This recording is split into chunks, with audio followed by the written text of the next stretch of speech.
या सर्व विविधतेने नटलेल्या संस्कृतीचा उहापोह या ठिकाणी आपण करतोय। कृपया आपण सर्वांनी सहकार्य करावं आणि त्याची बैलजोडी सुद्धा जिवंत राहिली पाहिजे, म्हणून हा बैलपोळा आपण या ठिकाणी केंद्रातील मोदी सरकार आणि महाराष्ट्रातील महायुती सरकारच्या शेतकऱ्याच्या चुकीच्या ध्येय धोरणाविरोधात घेतलेला आहे।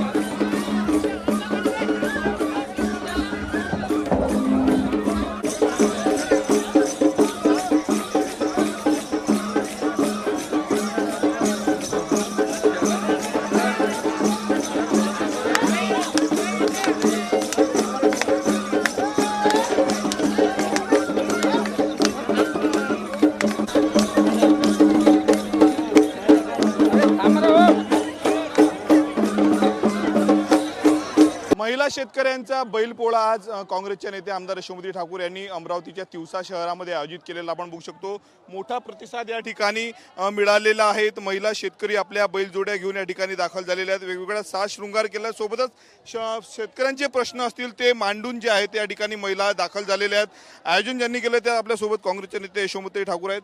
ते काय सांगणार, पहिल्यांदाच असा महिलांचा पोळा भरतोय, मोठा प्रतिसाद मिळतोय, काय सांगणार? नाही, आम्ही दरवर्षी महिलांचा पोळा घेत असतो। आता ते 6वं वर्ष, म्हणजे मधले 2 वर्षांमध्ये गॅप झाली। आपण कोविडमुळे 2-3 वर्ष, खरं कोविडमुळे आणि आर्थिक परिस्थिती शेतकऱ्याची त्या ठिकाणी बरं म्हणून नाही घेऊ शकलो। आता तुम्ही बघताय की मोठ्या प्रमाणामध्ये महिला शेतकरी दूरकरी या ठिकाणी आलेले आहेत आणि मोठ्या प्रमाणामध्ये या ठिकाणी प्रतिसाद मिळालेला आहे।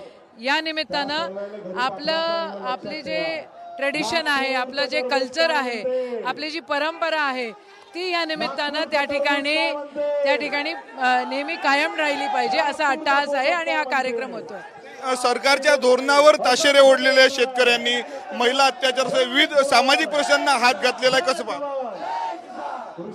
शेतकरीकडे बघण्याचा दृष्टिकोन केंद्र सरकारचा आणि राज्य सरकारचा अतिशय चुकीचा आहे।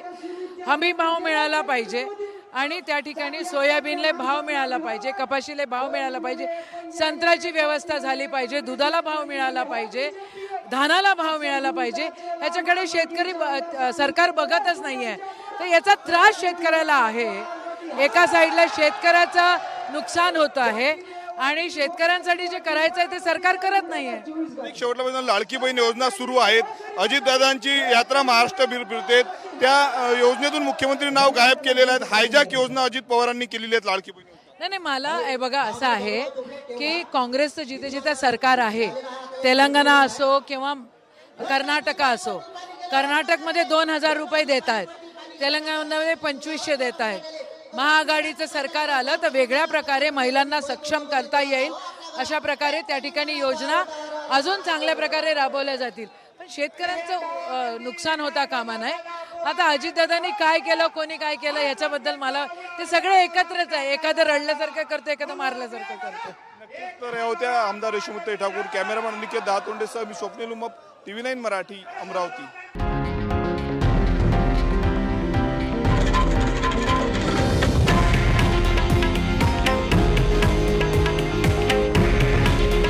हे आहे देशातील नंबर 1 न्यूज नेटवर्क आणि आपण पाहत आहात TV9 मराठी। काळजी तुमची, हित महाराष्ट्राचं।